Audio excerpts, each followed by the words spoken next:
to another Jew and Gentile podcast. I am your host, Chris Katulka, and with me... Wait. What?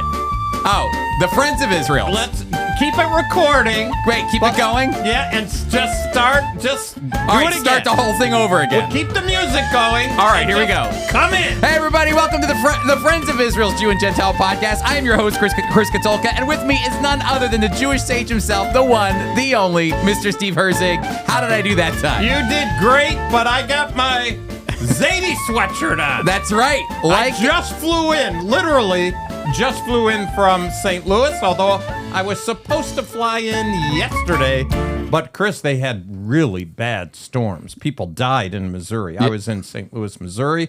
My granddaughter graduated high school. She got everything in math. She's the direct opposite of me, my geometry teacher said, don't ever take another math course. And she is Miss Math and going to major in data science. Wow. That's no joke. That she'll be, if you need a statistician. I do need one. She'll be the person. Maybe, would she take an internship here? Oh, 100%, I don't know. 100%, I don't know. I don't know.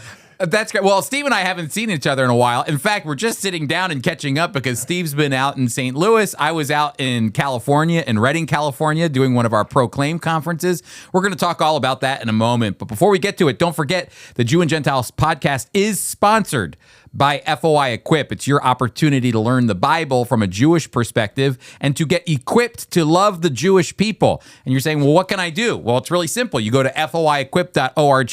You can sign up for one of our free classes. We've got a free class coming up this Thursday night. The Iceman. The Iceman. Dr. Tommy Ice is wrapping up a 3-part series that he's been teaching on the Olivet Discourse. And if you're scratching your head going, what is the Olivet Discourse? That's Matthew chapter 24 and 25. I like to call it Jesus' prophecies.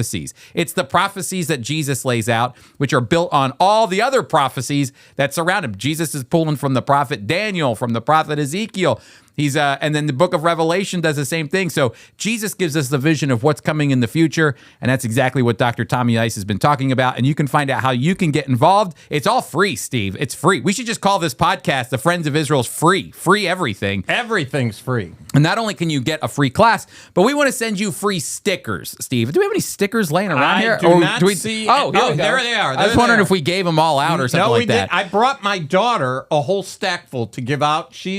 She has gotten all kinds of conversations. She was telling me about it. She put it on her water bottle, and she lives in an area. In fact, at the graduation, there are a number of Muslim students, and so there weren't very many Jewish students in that area, but there were. And she said, everywhere I go, I have people say, oh, that you support Israel. Tell me about that. And she's also she's helping a lady who has her own business, Mahjong. No way. Mahjong. Mahjong business? A Mahjong business. What they do is they help people start playing Mahjong. Oh, yeah. I've heard about this. And I'm telling you, it's unbelievable. She was telling me that there's a woman who has some sort of startup business that related to Shark Tank. Wow. Shark Tank. I forgot whatever it was. But in order to give her employees a fun time, she trained 16 of her employees, and that's where this business comes in. The lady who owns the business secures my daughter, and they set up 4 to a table. They schmai around, they have food, and they teach them Mahjong, and people want to learn it. It's unbelievable. But then they see her sticker on her water bottle. Bada bing. And that's why we want people to get the offer we have of free stickers so that they could stick it on their computer and their water bottles and their Bibles, whatever, to create a conversation. Because, Chris, that's really what we're looking for. That's what we all, as believers, should be looking for. Conversations. Ways to just dialogue in normal life and be able to focus, from our perspective at least, focus on Israel, which is really a focus on God, which is plan and purpose, and that's why we have the Iceman finishing up his third week. That's right. It reminds me of the Great Commission in Matthew chapter 28 when it says, go and make disciples. It doesn't mean you have to get up and get out of your house and go somewhere else. It means as you're going, as you're on your way, make disciples. And you can do that with stickers, and you can share about not only God's love for Israel and the Jewish people, but as we always like to say, because of God's love for Israel and the Jewish people, it actually is the reason that Jesus, the Messiah, came, and it always is pointing to Jesus, the Messiah. So if you want to get your free stickers, all you have to do is text us at 424-444-1948. And I know that some of you have been going, where's my stickers? I haven't gotten them yet. Hey, look, we had such an influx of people. Steve, we've got a lot of people that want the stickers, all 7 of our listeners. Clogged up. It's getting clogged up. And are you okay? You're not clogged up, right? No. I'm not clogged up, although that's a very Jewish thing. We won't go any further than that. But no, I'm fine. But the sticker train is being slowed down. First of all, we were away for a week. Alice is not doing the stickers, but she's back. She'll be doing it, and we'll be sending them out. And, Chris, for those 7 out there who want their stickers, we still would like to send you a Jewish bingo card. 100%. Well, we have to make the Jewish bingo card Well, first. we have one here, and we have to work on it. But That's right. What is Jewish bingo? Well, it looks like it's a bunch of Yiddishkeit that's all throughout what's Yiddishkeit? Coming from a Polish guy. That's right. Yiddishkeit is the culture, the Yiddish culture. That's what it is. All right. So, yeah, we're going to start making maybe some of our people would like us. See what a Jewish bingo card looks like. That's right. And see if you want to broke a fast. See if you want to add, or maybe we could add a box, a square for you. What would you like to see I would love that. Jewish bingo card? That's right. That's right. I like that. Went to a Jewish summer camp. Had played Golden Boy on. We already said on some of these. Kosher. Big fan of Jewish. Hey, I'm not even Jewish, but I love Jewish delis. They're fantastic. Amen and amen. All right. Well, we're gonna have some bingo cards coming too soon. But get your free stickers. Text us at 424-444-1948. Steve, I want to talk about myth for a minute. Because myths, you know, we have our own little myths. You know, like we say that Honest Abe, like he never told a lie, or what was the George Washington cut down a cherry tree? Cut down the cherry. Like these myths that make up our country. You know, Israel is only 70. Is it 77 years old? Is Israel? Is that what it is now? 77, I think. I have to do the math. Ask my granddaughter. Not me. Ask my granddaughter. I'm doing the math in my head. All right, so it's a young country, but they have stories. They have stories of how they became a nation. And you know, we were over in Israel recently, and when we get up to the Golan Heights, you know, you see all these bombed out buildings from the Independence War and also from the 6-Day War. And one of the most influential heroes of Israeli culture is a man named Ellie Cohen. My man in Damascus. My man in Damascus. In fact, I think Netflix did a movie about him as well. But I wanted to highlight this because we asked our tour guide, who will go unnamed, tell the story of Ellie Cohen, and he goes, nah, I don't really want to. And he was basically saying, well, the story that you know is myth.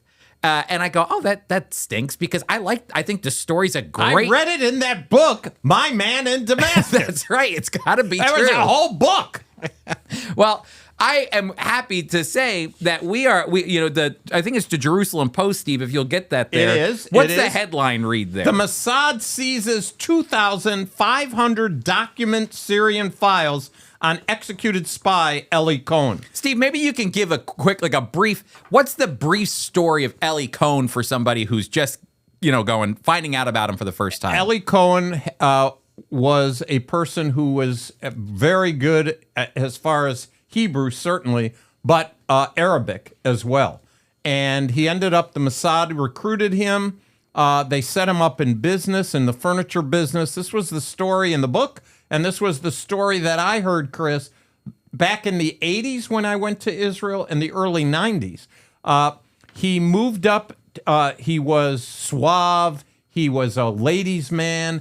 He was successful. The Mossad gave him unlimited money, and he just kept moving up the ranks amongst the Syrian government, even to the point, I heard, where one of the general's daughter wanted to marry him. He was married to an Israeli, but in his Mossad in his other life, he was single.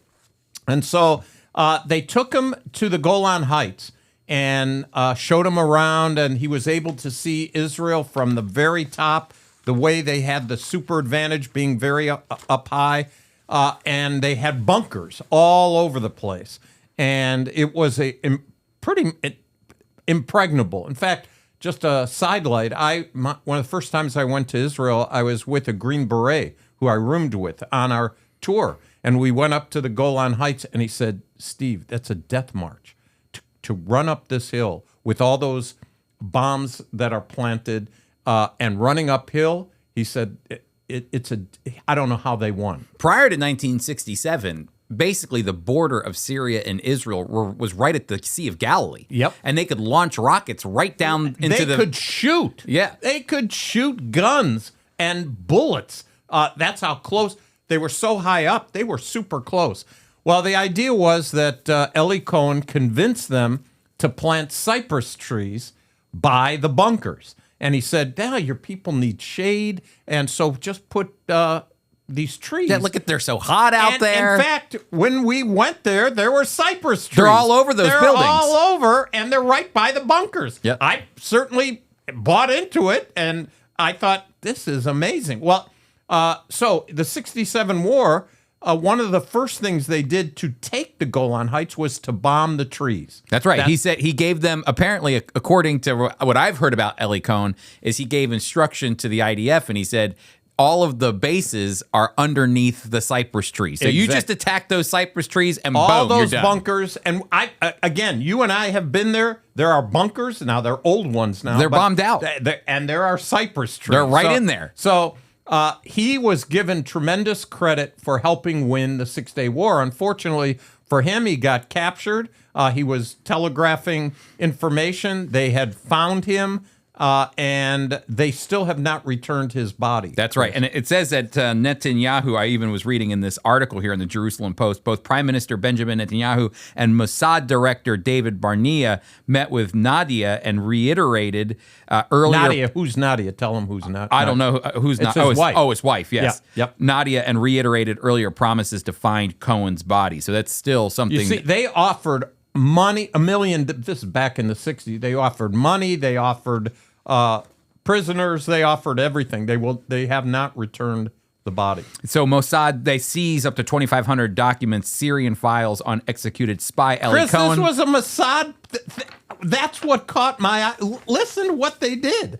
They sent in a Mossad like a Mission Impossible. Yep. Not to get a man, not to blow up anything, but to go in files like a secretary does. Go through the files and get everything you can on Ellie Cohen, and they did it. They did. Do you remember? How do they do this? I don't know. Do you remember when in Iran, the Israelis went all the way to Iran, to Tehran, went and took all of the computer stuff, all their files, all of their nuclear files, and then brought them back to Netanyahu. And booby-trapped their computers. They put a virus in there. Tell me, I can't even get somebody to work on my computer. And I live in America. Just nobody Google it. could do it. And they go to another country where they're not welcome, go under. I don't know. How do they do that? It's almost like, beam me up, Scotty. Do they just end up someplace like Star Trek and then beam out? I don't know how they do it. How do they get in there? It was funny because when Netanyahu showed the files of the nuclear files from Tehran or from Iran,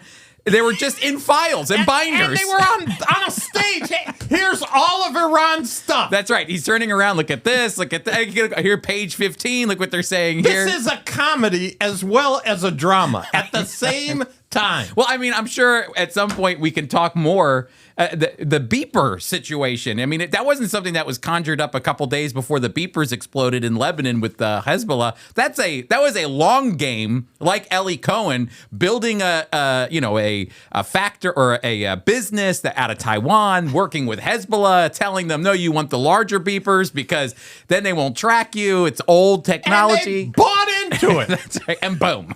And bing. Unbelievable. But I hope we do find out. I honestly thought for years and years, and maybe it is, we're going to find out.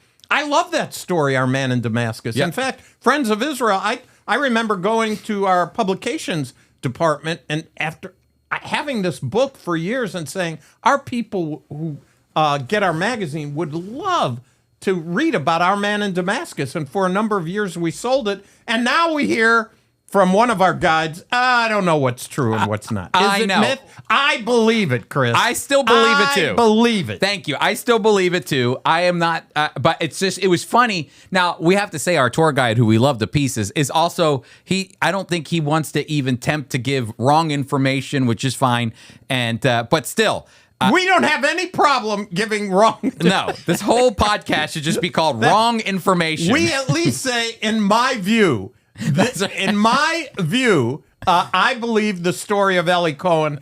I believe My Man in Damascus, but I'm certainly open that now that they took 2,500 file documents from Syria, we'll get the real story. How do they do it? Who knows? I don't know. Well, here's what we do know. We're going to be talking about kind of some interesting connection here to Matthew chapter 5, verse 17. Yeah, Chris, I was the one that sent this to you. Yes, please. You take it. It's actually my fault.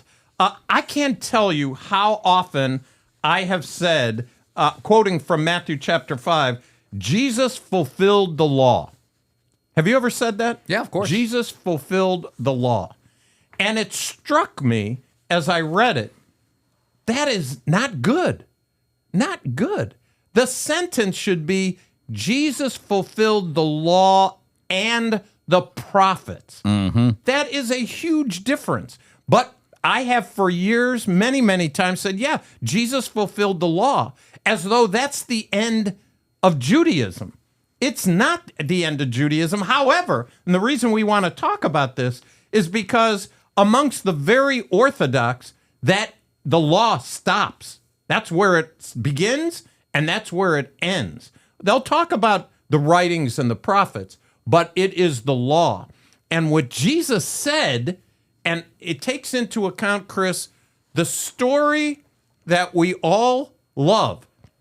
The story of redemption is a Jewish story. Mm-hmm. It certainly involves the nations, but the story of redemption is really about the Jewish people in the sense that in order for God to accomplish it, he picked a person, Abraham. Now, there were people before that, we know that, but he started with Abraham, a family, starting in chapter 12, and he used that family, and he's the God of Abraham, Isaac, and Jacob, and he unfolded a story, yes, that involved Moses giving the law. That's part of the story, a very important one, and how holy God is, and all the things around the worship of God, 613, and the temple, and all that. But the story doesn't end there. And Jesus said, do not think that I came to destroy the law or the prophets. That's the key. Because the story is Jesus fulfilled the law. Very important. That was important to me in testimony. Before I became a believer, Jesus, the Jewish Messiah, followed the law. Yes. But he fulfilled the prophets as well. That's right. Chris, the prophets unfold in time, in real time, and then prophetically. So back in the day, what they said was very important and related to the people of the day, but it was forward-looking to who is the Messiah, Jesus. And so Are you saying that we shouldn't look at the word fulfill the law in the sense that it's completed, it's done, we're moving on, we're moving past it, but that we should couple the words law and prophets together? Exactly. Because we're saying that the prophets' words still matter even today because there is a future for Israel. There is a future. A lot of redemption is captured in what the prophets teach, and a lot of those things haven't happened yet. So when Jesus comes, he's saying, I haven't come to destroy the law and what the prophets had prophesied, not only in his coming, but his second coming, the kingdom. So you're saying that the law is still on the same trajectory, if you will, that the prophets are on in some way? Is that what you're getting at? I'm saying it's a progressive thing. And I have, as I said, I admitted whenever I have an opportunity to evangelize, if you will, to share my story and to share the gospel. Oftentimes people say, well, you stopped being Jewish. No, I haven't. I was raised Orthodox. We talked about it here.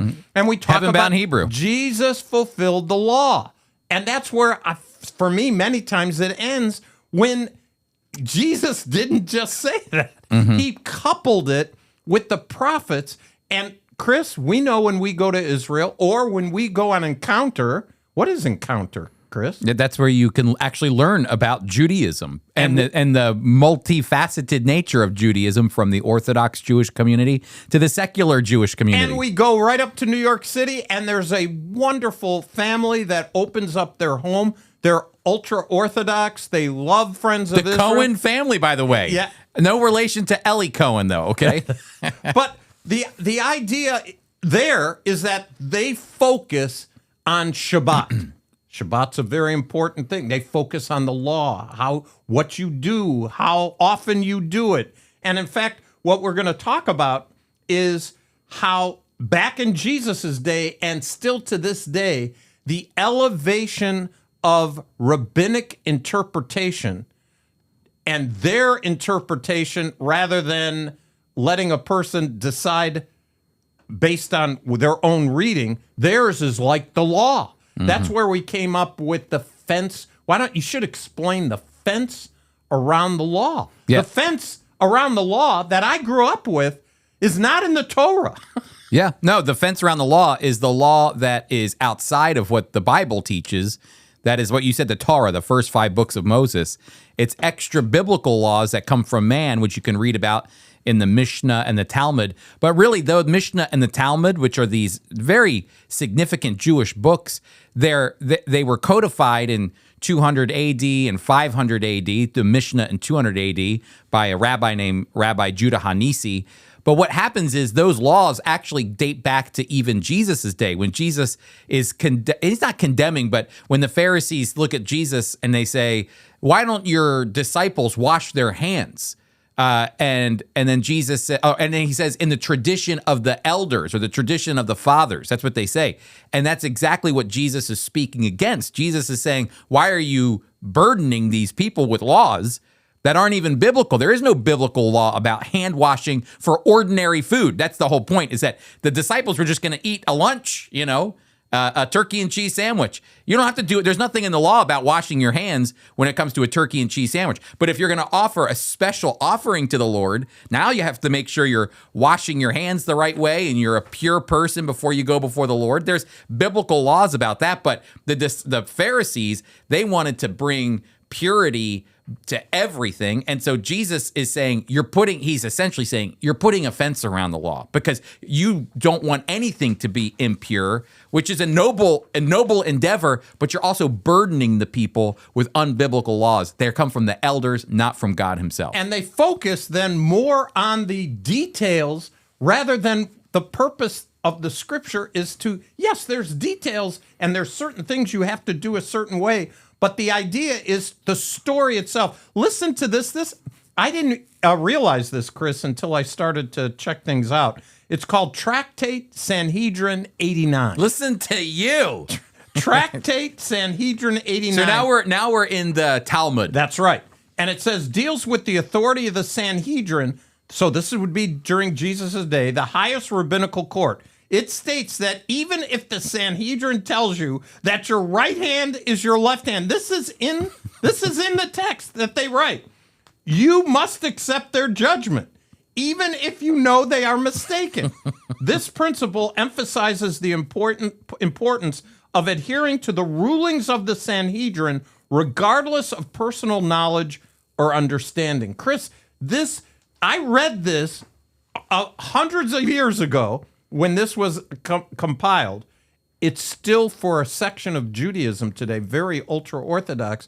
What the rabbis say is true. In fact, the most up-to-date rendition of this and how it plays out is when a Jewish person, a typical Jewish person, is confronted with the truths of the Scripture, one of the things they initially say, and by the way, there's a Catholic counterpart to this, but from a Jewish point of view, you show them the text, it comes out of the Jewish Bible.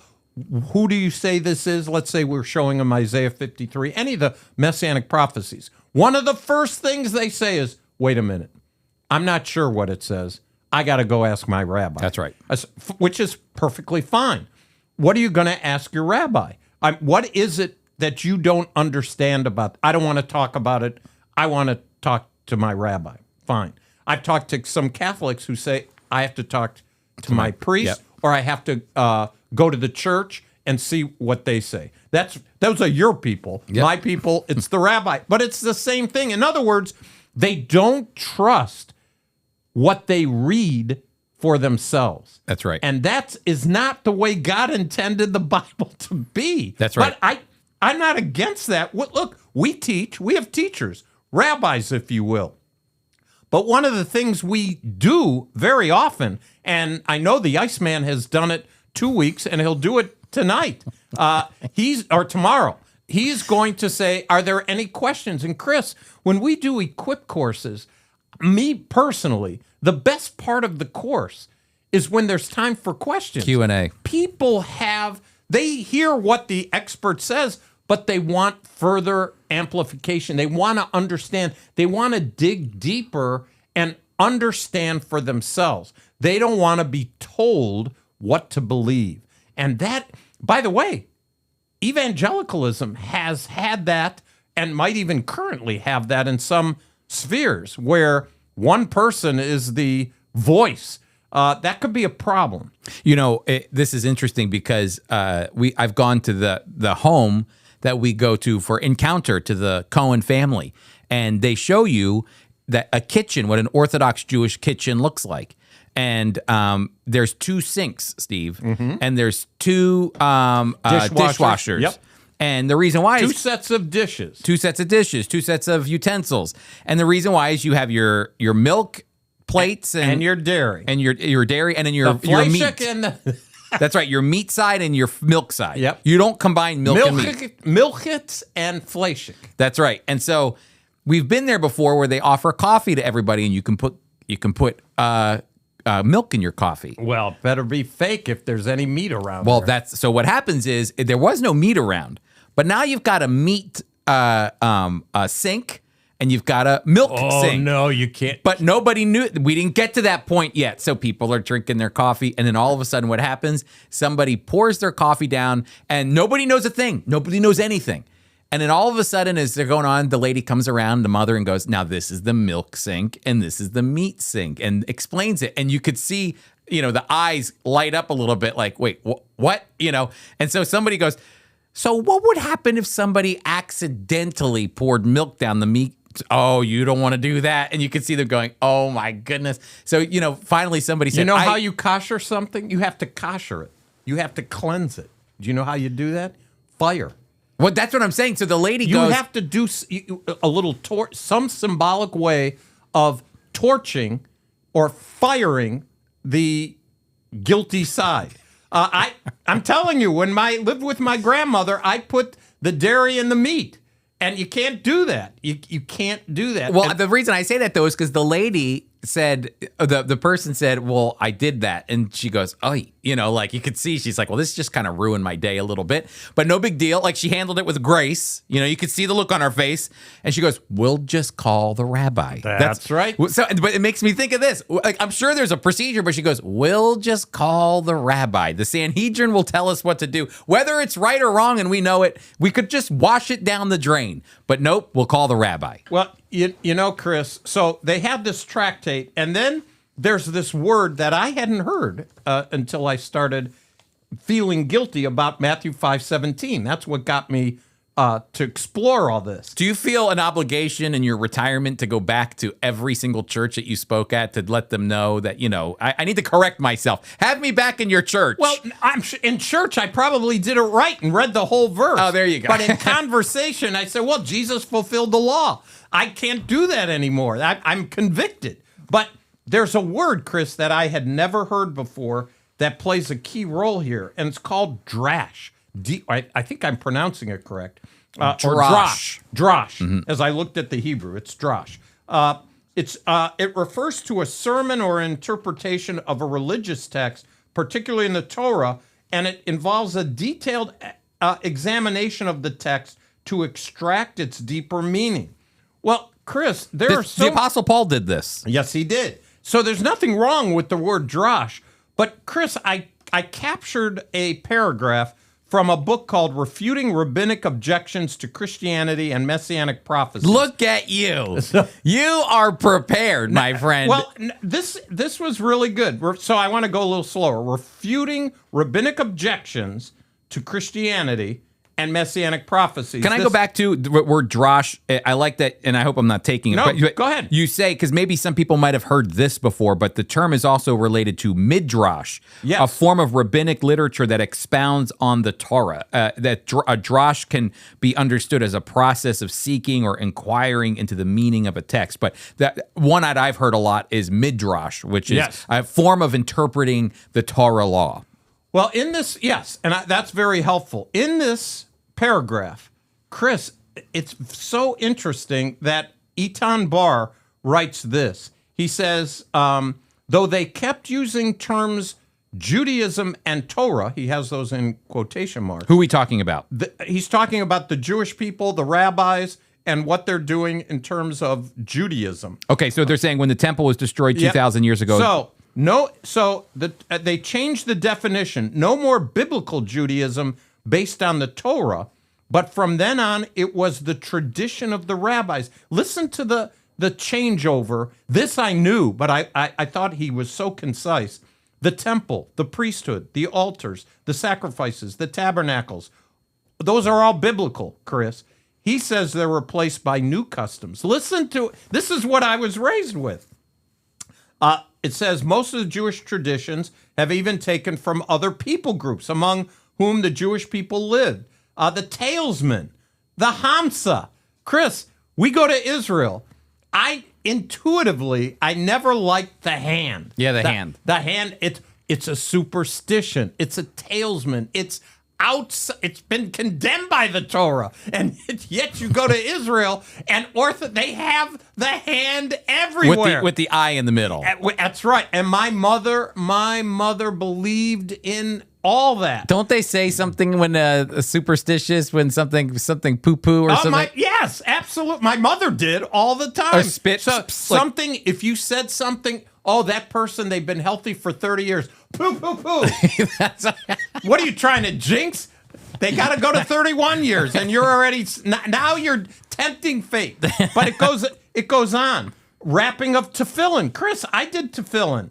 Mezuzahs, lying prostrate on the graves of the famous rabbis. The kashrut laws of separating meat and dairy. Bar mitzvahs, displaying pictures of famous rabbis.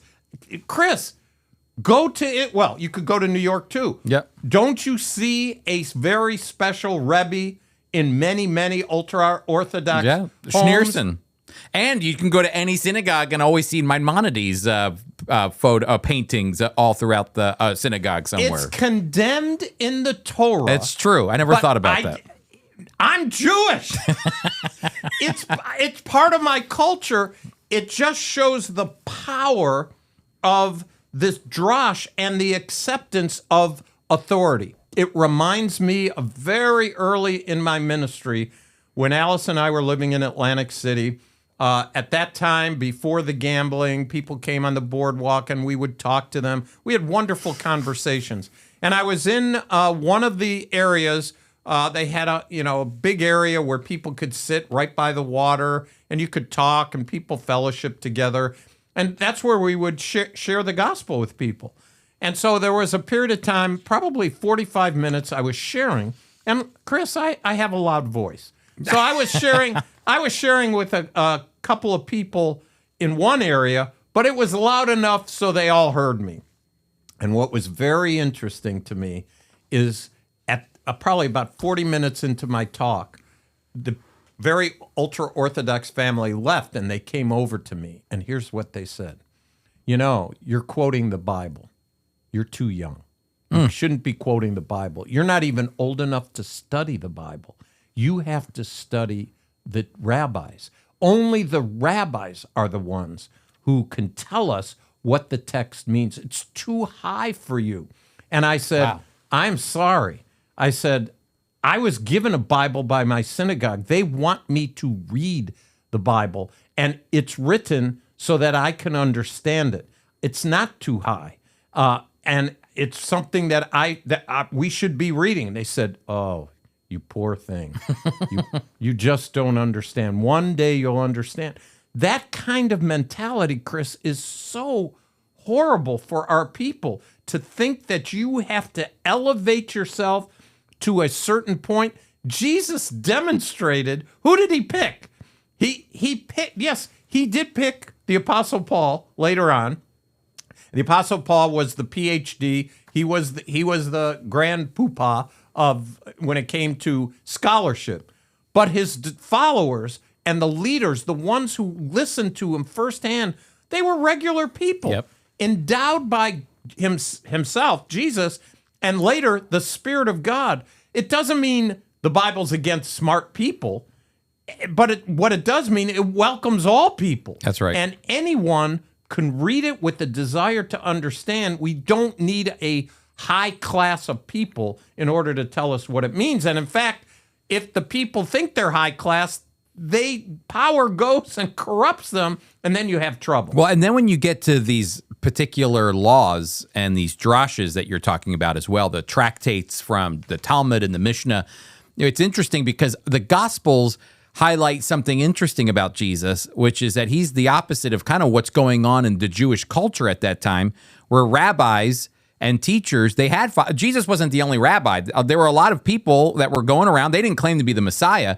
but they had followers. Followers liked their teacher. We do that in our little world of Christianity. Hey, shout out to Woody. He likes us. Yeah, Woody's a fan of the Jew and Gentile. Out in Nevada, Woody follows Friends of Israel and the Jew and Gentile podcast. 100%. And then there's also people, we'd like to note that Kay Arthur recently passed away. And she had a huge following of people who followed her teaching of the Bible. And, we can even do it where we say, oh, I heard Pastor so-and-so said this, but then I heard Pastor so-and-so say this, and it kind of contradicts each other. We have our own little world of rabbis, if you will. But the point is, when Jesus writes, when Jesus is, speaking in the Gospels, they say this man teaches with authority. Which means he's not pointing to another rabbi or highlighting a tractate or a law that's given from a man. His authority is coming directly from the Torah itself, the law itself, as he's fulfilling the law, as you're talking about, and the prophets. But as he's fulfilling them, he's not going to Rabbi so-and-so who commented from Rabbi Akiba, who commented from Rabbi. He's not doing that. He never mentions a rabbi. He goes straight to the source, which is the Torah itself, which is God's words. He highlights God's words, period. Jesus is the pure definition of the it factor. Have you ever heard that? He's got it. Yeah. Jesus was it. The ultimate it. What really is interesting is you take that kind of thinking, Deuteronomy 30 and verse 11 and 12, for this commandment which I command you today is not too mysterious for you. It's not far off. It's not in heaven that you should say, who will ascend into heaven for us and bring it to us that we may hear it and do it. Drash says it's not in heaven means that power and authority is no longer with God. That's amazing. They take the words and they say, Rabbi Joshua stood on his feet and said, the Torah is not in heaven. We take no notice of heavenly voices since God has given us the Torah at Mount Sinai. So he handed the word. They're claiming we're it. Yeah. This is crazy. Michigan. Well, the Mishnah, I believe it's the Mishnah, does state that there is a continuity between Moses at Sinai all the way to Rabbi Judah Hanisi. There is this continuity of almost like the popes. It's like their own, if you think we have a new pope now, okay, Pope Leo the whatever, 14th out or something. Of Chicago. I lived 18 years in Chicago. He's a White Sox fan. A big White Sox fan. He's in Rome at the Vatican, but he would consider himself a part of a lineage that dates back to Peter, the Apostle Peter, the first pope, okay, of the church. Now we don't believe that, but there's the same concept in Judaism, which is that from the rabbis instruction about the law, you can trace the rabbis all the way back to Moses, which means that there's authority. That's the big thing, that the rabbis, when they speak, even though they disagree with one another, that's the irony of it all, is that the nice thing about Judaism is that at least it's honest and says, I don't agree with that guy. But they're still in the continuity between Moses to today, which means their words have authority. Yeah, Jewish people aren't afraid to tell you you're wrong. Yeah, that's right. Even in their holy books. That's exactly right. But anyway, I think that's interesting because what sounds like what he's saying, Rabbi Joshua, is that God's word that was in heaven, I gave it to Moses to then go ahead and do what he needs to do with it and pass it on down. And the text is such a simple text. It's not in heaven. It's not. It's that it's right there with you. The word is with, and they say, God says, you know what? I had enough. You take it. How could they say that? I don't understand. You say in Yiddish, a sermon is often called a drash, which is a translation of the Hebrew word drasha, meaning discourse or homily. In the past, rabbis would deliver sermons or drashot in synagogues to inspire, encourage, or admonish their congregations. You know, I remember reading a book once that was saying, you remember how it says Moses struck the rock? I think it's in Jude. Yeah. Moses struck the rock, and the rock was Jesus. That's what I believe Jude says. I could be wrong, but so if I am, just text us at 424-444-1948, and I'll go back and look too. But that's Midrash. Midrash is taking a deeper meaning to what's going on. You know, Paul is trying to give a deeper homily to the events that took place and to talk about what was that rock? Who is it? How is it? You know, that's what midrash is, or drash. So, but you mentioned that's actually a Yiddish word though, which is interesting. So, well I gave it away. Wait, go, Chris. All right. Sei gesund. Live and be well. That's right. Well, Steve, anything else here? I think it's very fascinating. In fact, Chris, I think we're going to try to take some of these things apart into drashes, the own Jew and Gentile drash. Yeah. But try to take the things that have gone off kilter and see where they came from and talk about it. I like that a lot, Steve. So we got the Drash moment on the Jew and Gentile podcast. That's right. That's Not right. trash, Drash. Okay. That's right. All right, Steve. Let's talk about the news. What do you got here? Well, I got the Times of Israel, and I am a baseball fan. Yes, you are. And so this caught my eye in the Boston Red Sox, whose CEO is Chaim Bloom. That plays a role at least because I saw this, and it says he must be Jewish. Chaim. Chaim Bloom. I'll go out on a limb. The former hostage throws out out first pitch at Fenway. This is Boston, as Red Sox hosts Jewish Heritage Night. And Chris, there's a picture of Shem Tov. There it is. Number 25, the good name. That's right. And he was a hostage. This is Omer Shem Tov. So I'm not making fun. It's just Shem Tov is good name. So Omer is good name. He was over 500 days, Chris. That's mind-blowing. As a hostage. And he's out there throwing the first pitch for the Red Sox. I just thought that just put a smile on my face. Shem Tov wore a Red Sox jersey with his name on the back and a yellow hostage ribbon on the front, along with sneakers inscribed with the phrase, which I believe in, to bring them home. Steve, I thought this was interesting. I highlighted this on the radio program News the other day because it blows my mind. But this comes from the Jerusalem Post.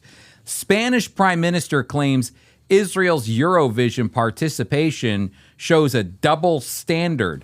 His name is Spanish Prime Minister Pedro Sanchez, and he calls to disqualify Israel from Eurovision.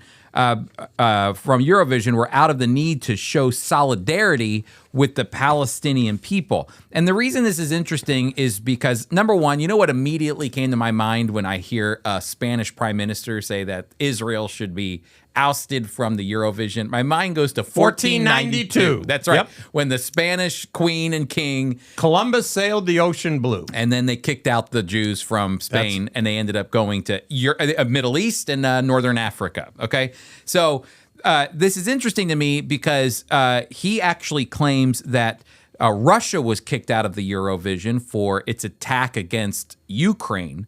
its war against Ukraine. So shouldn't Israel be kicked out for its Wait a war minute. against... Did the Ukrainians attack Russia?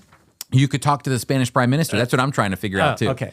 But this is a bit. He says that he shows solidarity with the Palestinian people. I already mentioned that. But I think this is interesting. This came after Israel's contestant Yuval Raphael received 297 points from public votes, including 12 points from 13 different countries.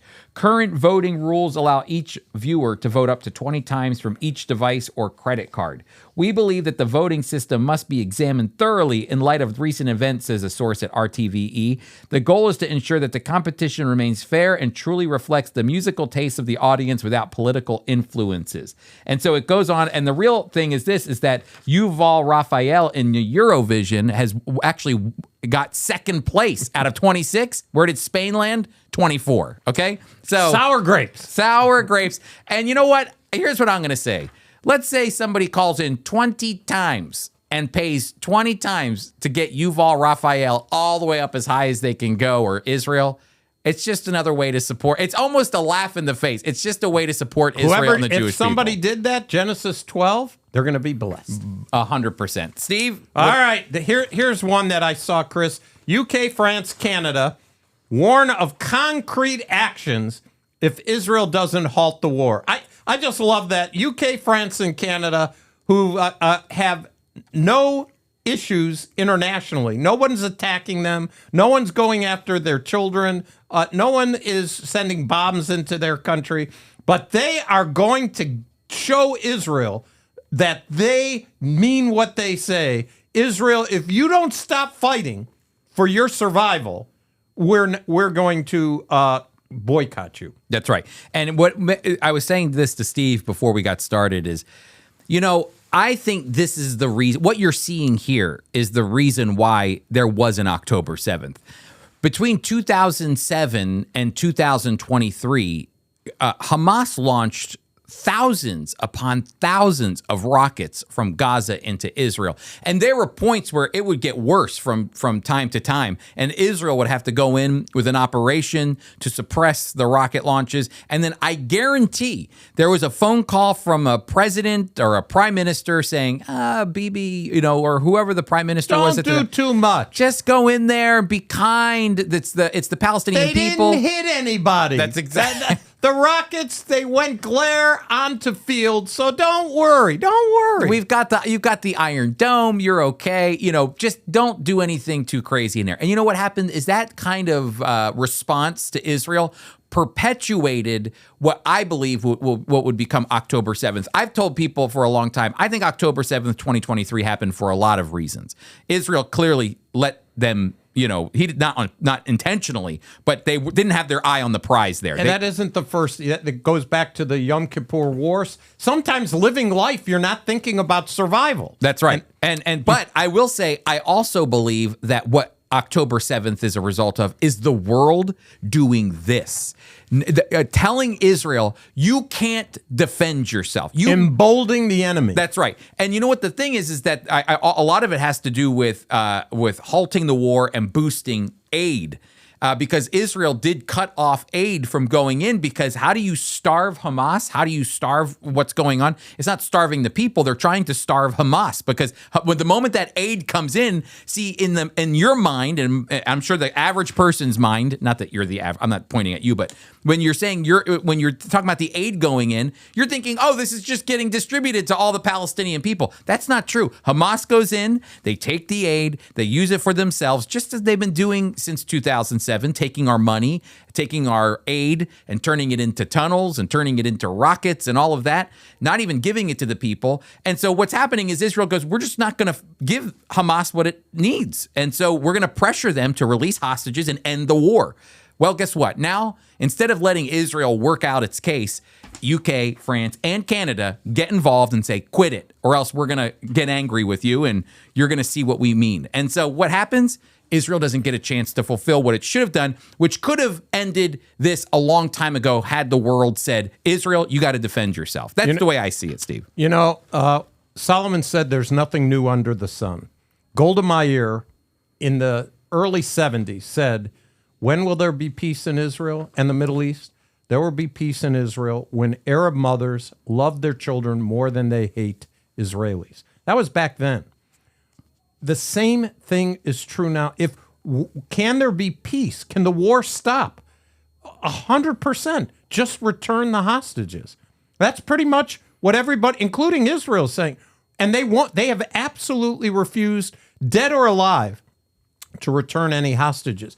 And to me, that's the critical part of this whole thing. They have taken babies and old people and returned some of them, and we're happy about that, but there's still people there. There's still people, yeah. And so you've got a government who's saying, you know what, stop the war right now. Well, what about these? What if they were French, Canadian?